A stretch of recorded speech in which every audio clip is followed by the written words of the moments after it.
Hello class, myself Ritika Emmanuel and today I am going to discuss post-traumatic stress disorder. Let's look at the specific objectives first.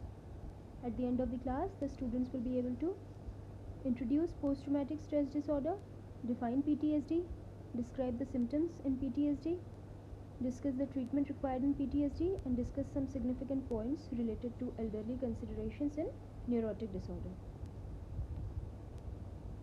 Introduction. Post-traumatic stress disorder can occur in a person who has witnessed any extraordinarily terrifying and potentially deadly event. ठीक है, कोई patient को trauma जब patient experience करता है या face करता है जो खासकर कोई डेडली इवेंट है जिसकी पेशेंट किसी की जान जाते जाते बची हो, तो उसको हम क्या बोलेंगे. उसके बाद जो पेशेंट एक्सपीरियंस करता है फिजिकल और साइकोलॉजिकल सिम्टम्स, उसको हम क्या बोलेंगे, पोस्ट ट्रॉमेटिक स्ट्रेस डिसऑर्डर. ठीक है, ये पेशेंट को हो सकता है. After traumatic event the person re experiences all और some of it through dreams and waking recollections and response defensively to these flashbacks. ठीक है, जब ट्रॉमा पेशेंट को होता है तो धीरे से पेशेंट क्या करता है कि उसके फ्लैशबैक्स पेशेंट को आते रहते हैं. ठीक है, जो उन्होंने आँखों से देखा, जो उन्होंने महसूस किया, उनको कहीं ना कहीं या तो सपनों में या तो वो जगह भी रहेंगे तो भी कुछ चीज़ देखकर उनको वो चीज़ का फ्लैशबैक आता है कि उनके साथ में क्या हो चुका है.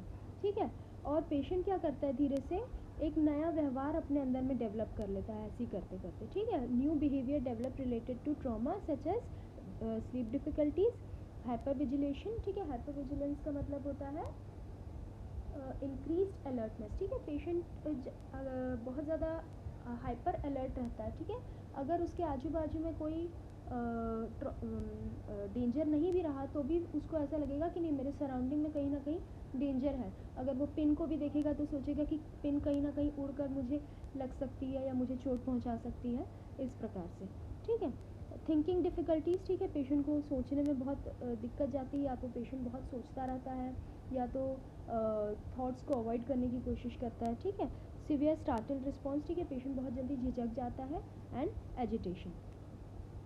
Now definition: post-traumatic stress disorder is characterized by hyper-arousal, re-experiencing of images of the stressful event and avoidance of reminders. Now hyper-arousal का मतलब होता है highly alert. ठीक है, the patient is always highly alert. ठीक है, पेशेंट के पास में अगर रियल डेंजर नहीं है फिर भी पेशेंट की बॉडी वैसे ही एक्ट करेगी.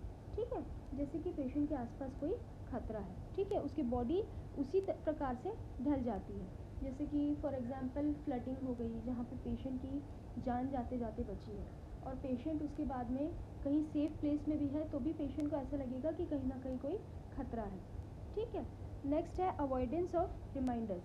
जब पेशेंट फ्लड से बच के आया है और फिर वो कहीं और जगह सेटल हुआ है, उसके साथ में जो भी बुरा हादसा हुआ उसके हो सकता है रिलेटिव्स की किसी की डेथ उन्होंने देख ली, किसी को डूबते हुए देख लिया.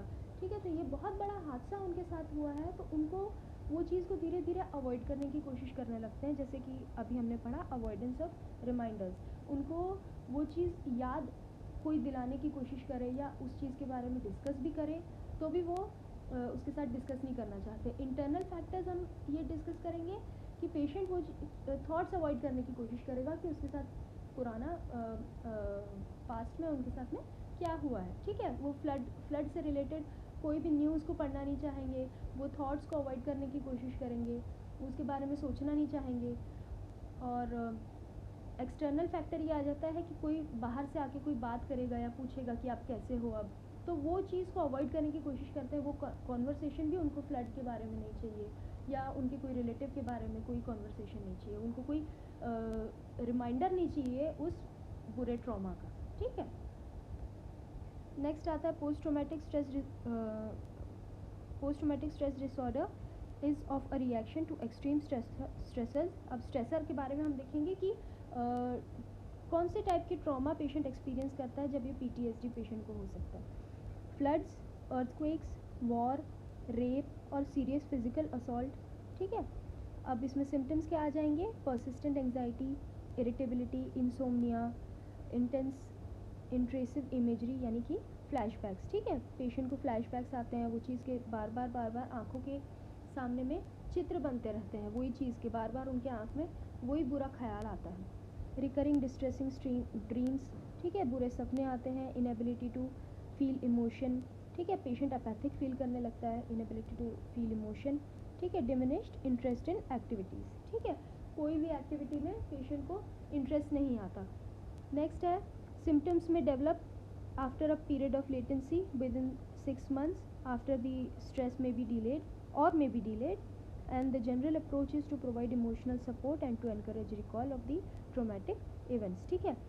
पेशेंट को कुछ महीने के बाद में क्या होता है, ये जो सिम्टम्स है धीरे धीरे डेवलप होने लगते हैं। नेक्स्ट है, अब मेनली क्या क्या पेशेंट को सिम्टम्स आते हैं वो हम डिस्कस करेंगे। Exposure to traumatic event involving intensive fear, ठीक है, पेशेंट को अगर फ्लड के बारे में बात हो रही है या पेशेंट कहीं वॉर में से या लड़ाई झगड़े के एरिया में से भी आया है, तो उन्होंने बहुत बुरे हादसे देखे उनके सामने में कि कोई मर गया है इस प्रकार से, तो उनके आँखों से वो चित्र नहीं जाता बार बार, तो वो जब बात होती है उस बारे में या उस चीज़ के बारे में डिस्कशन होता है या कहीं उन्होंने कोई वॉर का भी इमेज देख लिया या कोई पिक्चर देख ली, तो वो चीज़ से घबरा जाते हैं, ठीक है। हेल्पलेसनेस और हॉरर, ठीक है, पेशेंट घबराया हुआ रहता है। री एक्सपीरियंस यानी कि वही फ्लैशबैक्स के बारे में बात हो रही है। Then physical and psychological distress over those reminders, ठीक है, पेशेंट को बहुत ज़्यादा पीड़ा होती है, वो सब चीज़ को रिमाइंड करते हैं, तो पेशेंट किस प्रकार से रिएक्ट करेगा, वो रोने लगेगा, वो चिल्लाने लगेगा कि नहीं मुझे इसके बारे में बात नहीं करना है, मुझे इस बारे में बिल्कुल कोई डिस्कशन नहीं चाहिए, वो रोने लगेगा, तड़पने लगेगा, ठीक है। Then avoidance of memory provoking stimuli, ठीक है, कोई भी स्टिमुलस जिससे उनकी वो मेमोरी प्रोवोक हो रही है, जो मेमोरी को क्या हो रही है, एनकरेजमेंट मिल रही है कि वो बार बार उनके दिमाग में आ रही है, तो वो चीज़ को वो अवॉइड करते हैं, ठीक है। And numbing of general responsiveness, यानी कि क्या करेंगे, avoidance of thoughts feelings and conversations. Amnesia यानी loss of memory, diminished interest and participation in life events, ठीक है, कोई धीरे से कोई प्रोग्राम में उनको जाने का मन नहीं करेगा। अब ऑब्वियस सी बात है कि अगर उनका कोई चाहता फ्लड के अंदर में ख़त्म हो गया, जैसे कि कोई मिस्टर सो एंड सो है, तो उनका अगर बेटा ख़त्म हो गया है, तो उनको वही बार बार याद आ रहा है, तो वो कोई जब बच गए हैं और उसके बाद में प्रोग्राम्स वो कोई जैसे कि अब पास्ट में उनका बेटा ख़त्म हो गया है फ्लड में, तो एट प्रेजेंट अगर वो ज़िंदा हैं तो उनको कोई चीज़ में इंटरेस्ट नहीं आएगा, ठीक है, उनका इंटरेस्ट हर चीज़ से उठा हुआ रहेगा, उनको हमेशा उसकी याद आते रहेगी और कोई भी लाइफ इवेंट्स में कोई प्रोग्राम्स में उनको पार्टिसिपेट करने का मन नहीं करेगा, ठीक है। और then restricted effect and sense of foreboding, ठीक है, सेंस ऑफ फोरबोर्डिंग का मतलब होता है कि पेशेंट सेंस ऑफ फोरबोर्डिंग का मतलब होता है that something bad is going to happen, ठीक है, तो उनको ऐसा फीलिंग आएगा कि कुछ ना कुछ बुरा होने वाला है, इस प्रकार की उसको फीलिंग आती रहेगी। नेक्स्ट है इंक्रीज्ड अराउजल, वही हाइपर अराउजल की ही बात हो रही है, ठीक है, हाईली अलर्ट, तो अगर पेशेंट अगर बहुत ज़्यादा अलर्ट रहेगा तो उनको क्या क्या प्रॉब्लम्स आ सकती है, जैसे स्लीप डिस्टर्बेंसेस, पेशेंट बहुत ज़्यादा इरिटेबल रहेगा या एंग्री आउटबर्स्ट उनको हो जाएगा, अगर वो पहले ही घबराया हुआ है और उनके पास में जाके कोई फटाका फोड़ दे या थोड़ा सा ज़्यादा साउंड हो जाए तो वो बहुत ज़्यादा इरिटेट वो उस चीज़ से हो जाएंगे, ठीक है। Difficulty in concentrating, hyper vigilance, ठीक है, ये हमने पहले भी डिस्कस किया। एग्जैजरेटेड स्टार्टल रिस्पॉन्स, ठीक है। And then there is significant distress and impairment, ठीक है, पेशेंट बहुत ज़्यादा परेशान दुखी रहेगा, ओके। नेक्स्ट है ड्रग थेरापी, नेक्स्ट है ट्रीटमेंट। अब यहाँ पे drug therapy, supportive psychotherapy, crisis intervention and stress management. यहाँ पर ड्रग थेरापी में एंटी डिप्रेसेंट्स दिए जाते हैं, है ना, और पेशेंट को बेंजोडाइजेपिन्स दिया जाता है फॉर एलिवेटिंग दी एंग्जाइटी, ठीक है। नेक्स्ट आता है सपोर्टिव साइकोथेरापी, ठीक है, पेशेंट के साथ में वो चीज़ को डिस्कस करते हैं कि उनके साथ में जो ट्रॉमा हुआ है, जो स्ट्रेस हुआ है, ठीक है, उस प्रकार से पेशेंट को सपोर्ट किया जाता है ना। And help them to face the problem, ठीक है, उनके साथ में जो ट्रॉमा हुआ है उसको फेस करने के लिए फेस टू फेस उनके साथ में वो चीज़ का डिस्कशन किया जाता है। नेक्स्ट आता है क्राइसिस इंटरवेंशन, ठीक है, क्राइसिस इंटरवेंशन में एक स्टेप्स रहती है टू फॉलो, ठीक है। पेशेंट के साथ में we have to plan and conduct crisis assessment. सबसे पहले असेसमेंट किया जाता है कि पेशेंट के साथ में क्या ट्रॉमा हुआ है, पेशेंट क्या क्या एक्सपीरियंस कर रहा है, कौन से सिम्टम्स पेशेंट एक्सपीरियंस कर रहा है, ठीक है।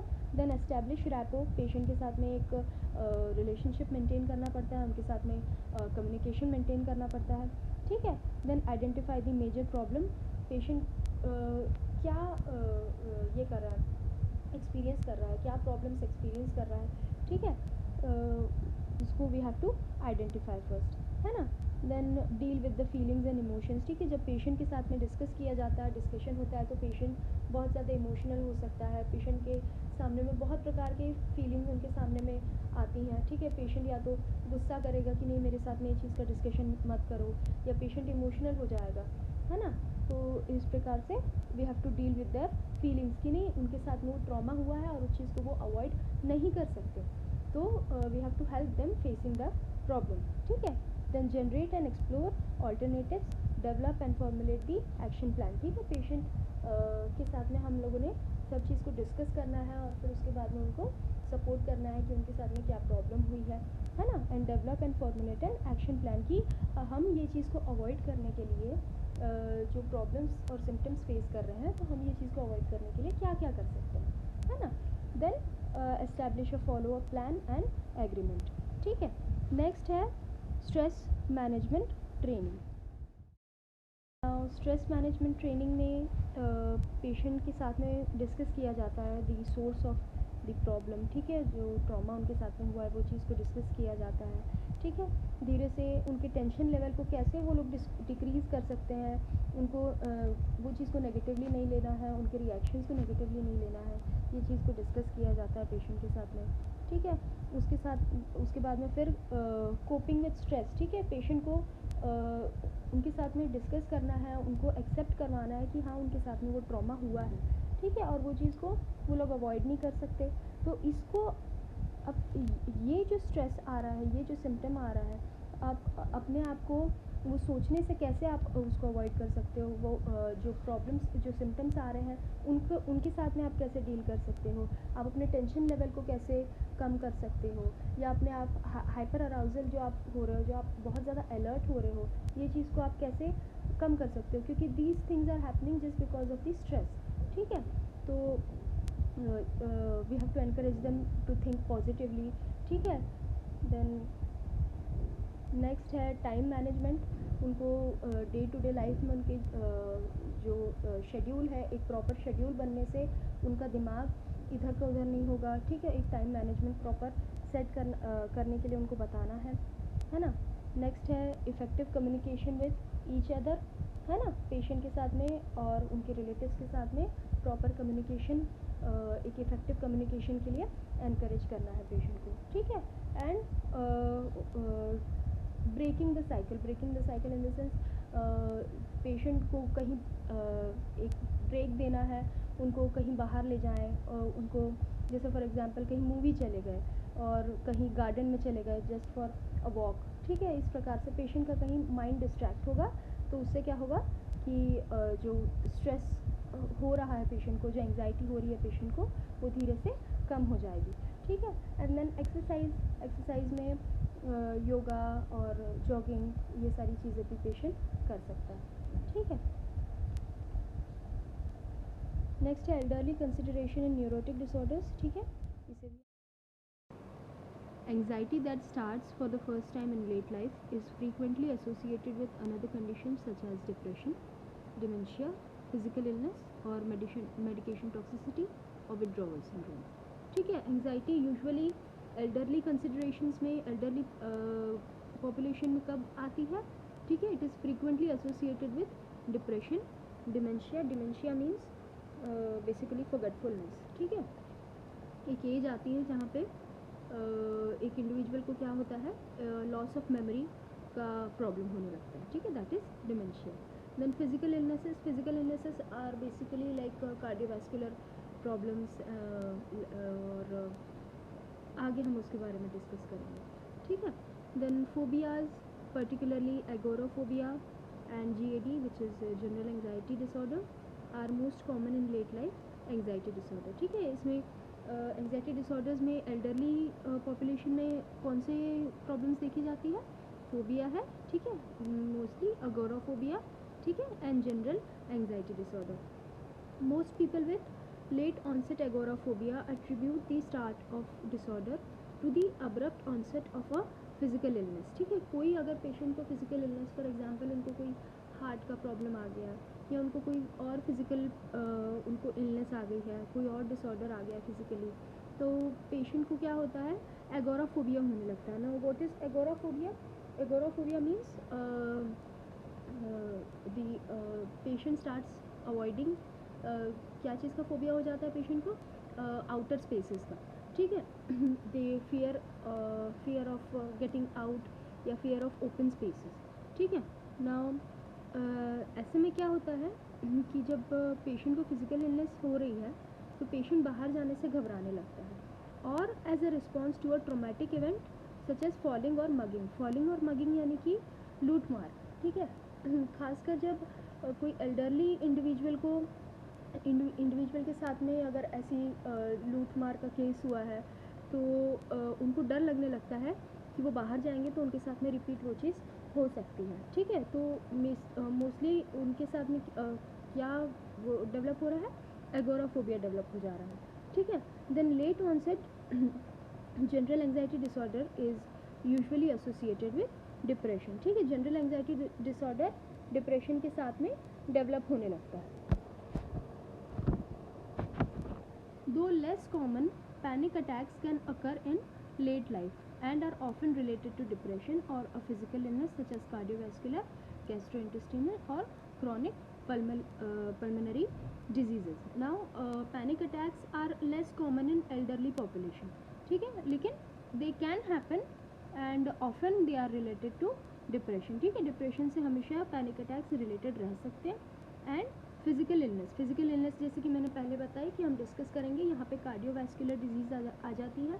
फिजिकल इलनेस में यहाँ mainly cardiovascular, gastrointestinal and chronic pulmonary diseases, ठीक है। जो एज एक 60 साल की ऊपर की पॉपुलेशन के साथ में जो कॉमन फिजिकल इलनेसेस रहती है उसी के बारे में हम डिस्कस कर रहे हैं, ठीक है। उसके साथ में पेशेंट को जो साइकोलॉजिकल प्रॉब्लम्स आती है या न्यूरोटिक प्रॉब्लम्स जो आती है वो है पैनिक अटैक, लेकिन they are less common but they are often related to depression, ठीक है ना। रूमिनेटिव थॉट्स यानी कि एल्डर पॉपुलेशन या एल्डर इंडिविजुअल क्या करते हैं? कंटिन्यू कुछ चीज़ को सोच रहे हैं, तो they are common in late life with depression, ठीक है। डिप्रेशन के साथ में उनको रूमिनेटिव या जो कंटिन्यू थॉट्स आते रहते हैं, ठीक है, they are often related to they are often associated with depression. They can take form of obsessions, ठीक है। जैसे कि मैंने बताया कि कंटिन्यू सोच रहे हैं तो हो सकता है कि वो ऑब्सेशन का फॉर्म भी ले, एज अ कंटेमिनेशन फियर या पैथोलॉजिकल डाउट और a fear of harming others, ठीक है। नेक्स्ट आता है the treatment of choice for anxiety disorder in elderly is selected serotonin reuptake inhibitor SSRI antidepressants, ठीक है। Now these are antidepressants. अब ये क्या करता है? सीरोटोनिन लेवल बेसिकली क्या काम करता है? दे रेगुलेट एंग्जाइटी, हैप्पीनेस, मूड, ठीक है। अगर इसमें ऊंच नीच हुई तो एंग्जाइटी और पेशेंट को या तो एंग्जाइटी हो सकती है या पेशेंट डिप्रेशन में जा सकता है। अगर ये हाई लेवल पे चल दिया तो इट कैन कॉज एंग्जाइटी, और अगर ये लो लेवल पे जाता है तो it is related with it is associated with depression, ठीक है। नाउ जब ये ट्रीटमेंट शुरू होती है, initial treatment involves closes lower than usually, starting closes for adults to ensure the elderly client can tolerate this medication. If started on too high dose, then SSRIs can increase anxiety symptoms in elderly, ठीक है। मैंने जैसे आपको पहले बताया ये dose बहुत छोटे पैमाने पे स्टार्ट करना पड़ता है, ठीक है, जबकि पेशेंट उसको टॉलरेट कर पा रहा है कि नहीं। अगर एकदम से हाई डोज दे दिया तो it can cause anxiety, it can cause increase anxiety symptoms in elderly clients. Now conclusion. Post-traumatic stress disorder can occur in a patient who has witnessed a extraordinarily terrifying and potentially deadly event.